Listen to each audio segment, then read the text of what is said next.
The ice is closing in now. What was I thinking? Coming to this frozen wasteland at the top of the world. Was I really gonna find him here? The man who was like a father to me. A man whose faith in numbers was equaled only by his distrust of words. A man who disappeared 23 years and 5 months ago. My old Professor Auril.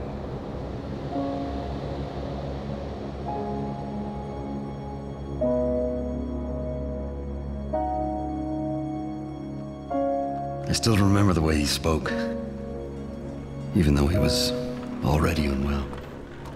If God ever spoke to us, he would sing in calculus. Words can never communicate truths. All they can do is convey opinion, and even that they do imperfectly. Let us take the 3 states of matter: solid, liquid, and gas. While numbers are solid, words are liquid and sometimes gas. Nothing more than hot air. But sir, depending on temperature and pressure, solids can melt, liquids can freeze, and gases can liquefy. Oh, my boy.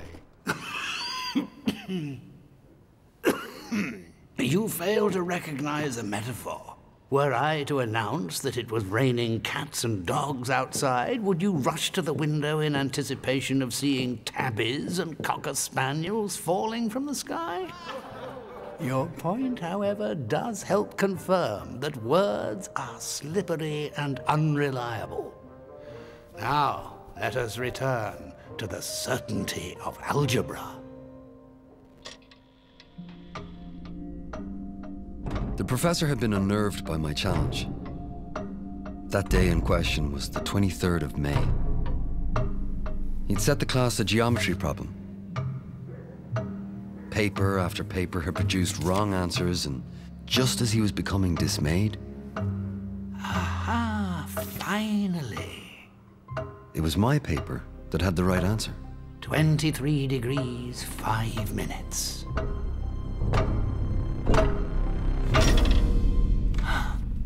What's this? 5 past the 23rd hour. On the 23rd of the 5th month. 2, 3, and 5. This is no coincidence. This is a sign. I intend to devote all my energies and what little time I have left to my research. The search for the complete unified theory? The holy grail of mathematical physics, my boy.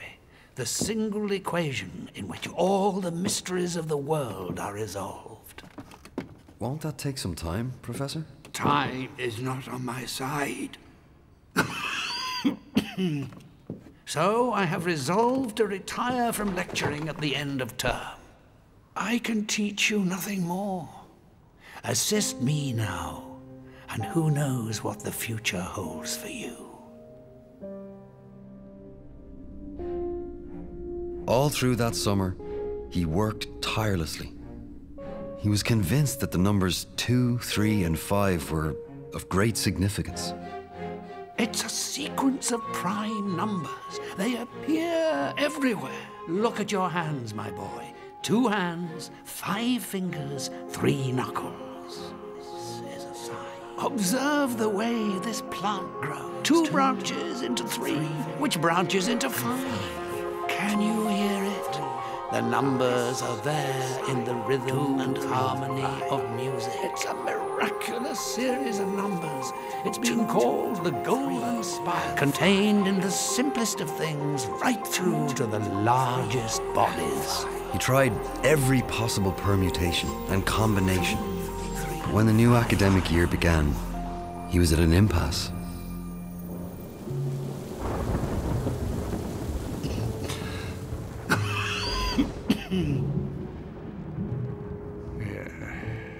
So little time. Professor, Professor, you really should rest. Oh,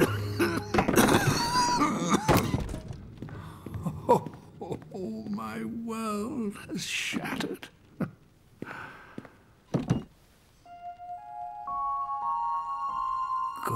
Lord, is it possible? Pass me that book. There. Yes, yes. That's it. That's it. What's it? What's it? 23 degrees 5 minutes is the angle of tilt of the Earth's axis from the vertical. The very factor responsible for the seasons and the cycle of life and death on our planet. The professor contrived an extraordinary plan.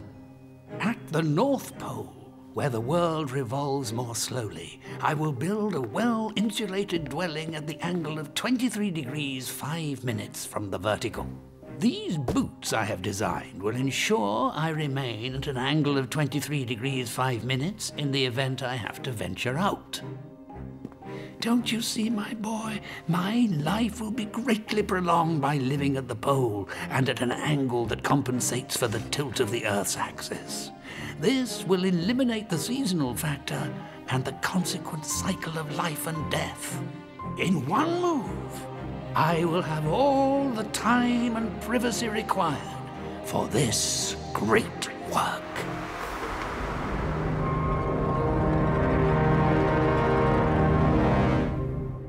And then he disappeared. The professor left everything he had to me. As it turned out, I was the closest thing to family he had. Years went by, and from time to time there were stories. A sighting here, a rumor there, whispers.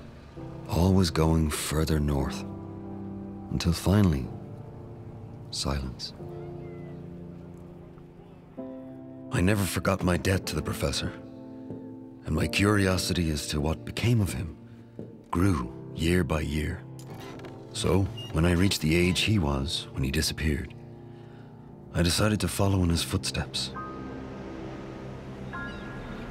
See if I could uncover any evidence of his passing.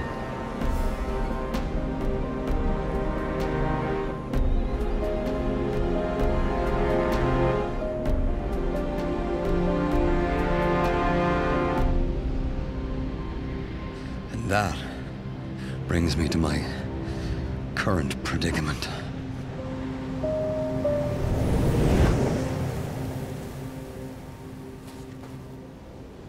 Good God! Is it really you? What are you doing out here, my young boy? Professor Orrit, but you haven't aged at all. I'm a bit plumper, perhaps. Your cheeks are looking a bit rosy from the cold, I expect. Ho, ho, ho, my boy. I haven't felt the cold in a long time now. Not like you from the looks of things. Not to worry. Help is at hand. He's over here! Come on! See him! For a moment, I thought I had imagined the entire encounter. We've got you now! We would have walked right past you, but we heard your laughter!